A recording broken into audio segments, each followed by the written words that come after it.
Legacy isn't just the money you leave behind when the game's over. It's built in the decisions no one sees, the ones that trade panic for patience. Every small deposit, every moment you choose discipline over distraction, every time you say, no, not yet, but I'm building, that's legacy. Because the market doesn't reward noise, it rewards time. It doesn't hand prizes to the loudest or fastest. It honors those who show up calmly and consistently. Legacy isn't just a financial outcome, it's a mindset, a posture, a quiet set of values that shape every choice and invite others to do the same.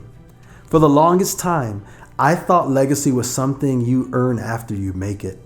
Like once your bank account hits 6 figures, or you own a bunch of property, or you retire early, then you start thinking about legacy. But I've learned legacy starts while you're still figuring things out. When you choose order over chaos, when you begin keeping promises to yourself quietly, even when no one is watching. I realized my financial journey wasn't just about me.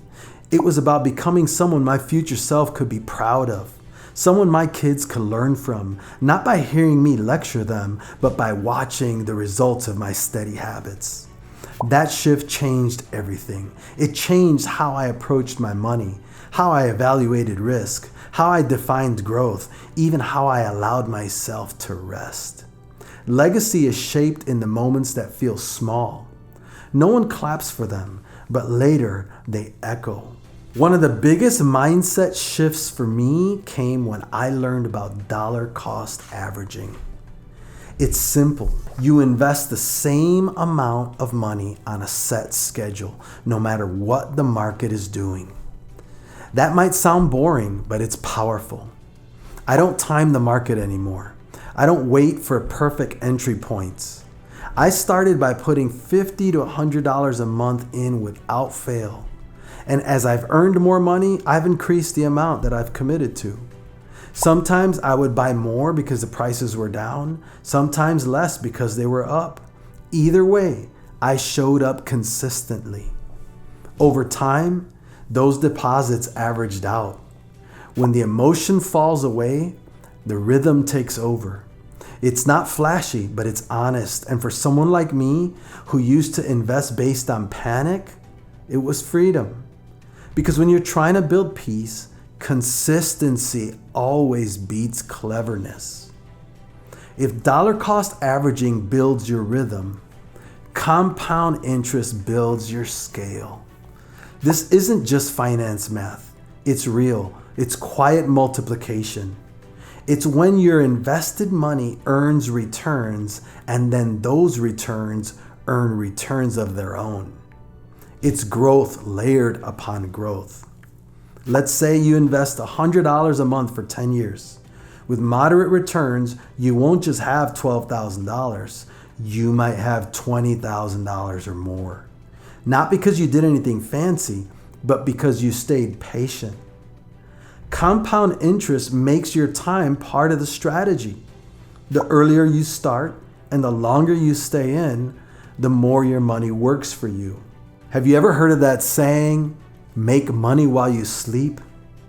Well, while you're sleeping, while you're doing life, while you're staying consistent, compound interest makes your money grow.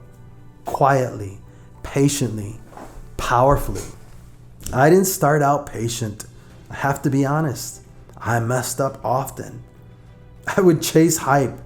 I would buy into stocks I didn't understand because someone online sounded really convincing. Then I would watch the price drop and I would sell it in panic. I bounced between platforms hoping one would perform better than the other. Spoiler alert, none of them did until I stopped jumping. In 2020, I held Meta, Bitcoin, and other assets at prices people can only dream of now. What a dummy. But I didn't see the long game. I just saw red numbers and I got scared and sold. I didn't trust the process. Looking back now, yeah, I feel kind of stupid. But truthfully, that experience taught me more than any success ever could. It taught me that cleverness won't carry you if you don't stay consistent. It taught me that impatience costs more than volatility ever will. There's a saying, the market crushes the impatient, but it could make the patient really wealthy. That's when I learned and I began to lean into slow growth strategies like dollar cost averaging and compound interest. I stopped trying to win today and focused on building tomorrow. I wasn't handed this knowledge. I didn't learn it in a classroom, and it wasn't passed down through some family wisdom.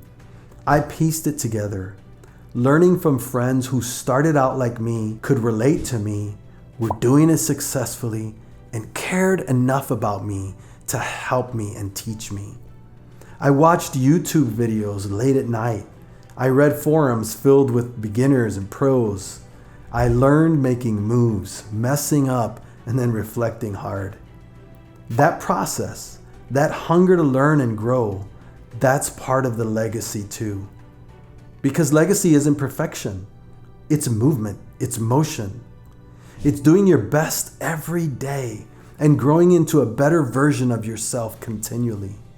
It's handing down tools that others can use, even if those tools are a little dented. Even if they still come with disclaimers like, this worked for me, but here's what I wish I knew sooner. You don't pass down a flawless blueprint. You pass down humility, perspective, experience, progress. If you've been waiting to feel ready, the truth is, you never will.